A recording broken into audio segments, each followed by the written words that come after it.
dans cette nouvelle vidéo, je suis très contente de vous retrouver aujourd'hui. Je vais vous présenter 3 huiles essentielles à utiliser si vous souffrez de douleurs articulaires et de rhumatisme. C'est parti!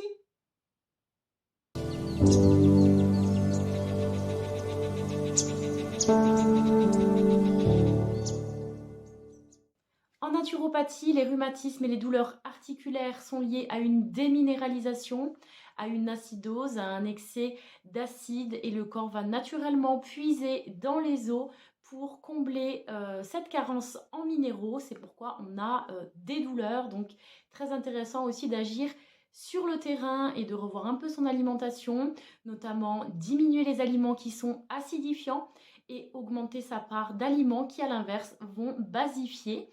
Donc les aliments acidifiants, viande rouge, charcuterie, produits laitiers, principalement tous les sucres raffinés et les produits industriels. Donc mes conseils en huile essentielle vont permettre de soulager vos douleurs, mais il est très important également d'agir sur la cause pour avoir un effet durable. La première huile essentielle, c'est l'huile essentielle de référence pour les douleurs, qu'elles soient articulaires ou musculaires. C'est l'huile essentielle de Golteri, donc huile essentielle anti-inflammatoire très puissante et antidouleur.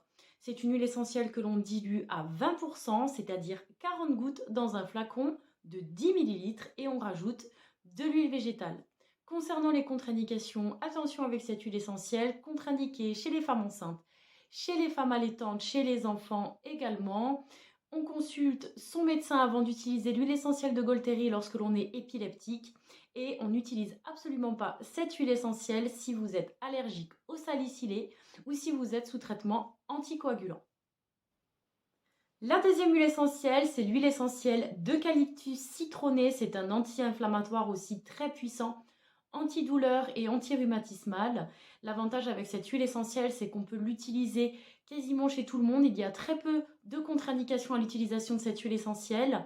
Femmes enceintes et femmes allaitantes, dilution à 10%, donc 20 gouttes dans un flacon de 10 ml. Pour les autres, on peut la diluer maximum à 50%, c'est-à-dire 100 gouttes dans un flacon de 10 ml. Les contre-indications, femmes enceintes de moins de 3 mois, chez les enfants également, très important de diluer cette huile essentielle chez tout le monde car c'est une huile essentielle qui peut provoquer des rougeurs au niveau de la peau. Et enfin, la dernière huile essentielle, malheureusement, je ne l'ai pas en ma possession et pourtant c'est une huile essentielle très efficace, c'est l'huile essentielle de Catrafré.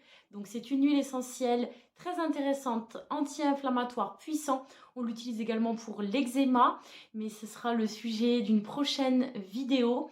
Donc antidouleur et anti-inflammatoire, donc très intéressant aussi pour toutes les inflammations, tendinite, arthrite, du coup arthrose et tous les troubles rhumatismaux, donc polyarthrite rhumatoïde, etc. Donc c'est vraiment une huile essentielle très très intéressante. Concernant la dilution, de 30 à 50% maximum, donc au maximum 100 gouttes dans un flacon de 10 ml. Concernant les contre-indications, contre-indiquées chez la femme enceinte, chez la femme allaitante et chez les enfants également. Attention aux personnes asthmatiques et épileptiques qui doivent demander l'avis médical avant d'utiliser cette huile essentielle. Pour potentialiser l'effet de ces huiles essentielles et afin d'avoir une meilleure réponse à vos douleurs rhumatismales, je vous conseille de combiner plusieurs huiles essentielles ensemble dans un flacon, toujours en respectant la dilution. Et vous pouvez y mettre, pour avoir un effet anti-inflammatoire et antidouleur supplémentaire, de l'huile végétale d'arnica qui est très appropriée pour toutes les douleurs, qu'elles soient musculaires, articulaires ou tendineuses. Donc idéalement, voilà, vous faites un petit mélange avec ces 3 huiles essentielles si vous n'avez pas de contre-indication, avec de l'huile végétale d'arnica. Comment l'utiliser en massage directement sur les zones douloureuses 2 fois par jour pendant plusieurs jours, pendant les crises notamment. On évite d'utiliser les huiles essentielles tous les jours et tout le temps. Idéalement, on respecte une fenêtre thérapeutique d'1 semaine. Donc on peut très bien faire 3 semaines d'application de l'huile de massage, 1 semaine de pause et on peut reprendre, etc. J'espère que cette vidéo vous a plu, n'hésitez pas à la liker, vous pouvez aussi me laisser un petit commentaire pour me dire si vous avez déjà utilisé ces huiles essentielles. Si vous souhaitez les utiliser, n'hésitez pas à me faire aussi votre retour. Vous pouvez également vous abonner à ma chaîne pour me soutenir et activer la petite cloche pour être informé de toutes les mises en ligne. Je vous dis à très bientôt pour une prochaine vidéo. Bye!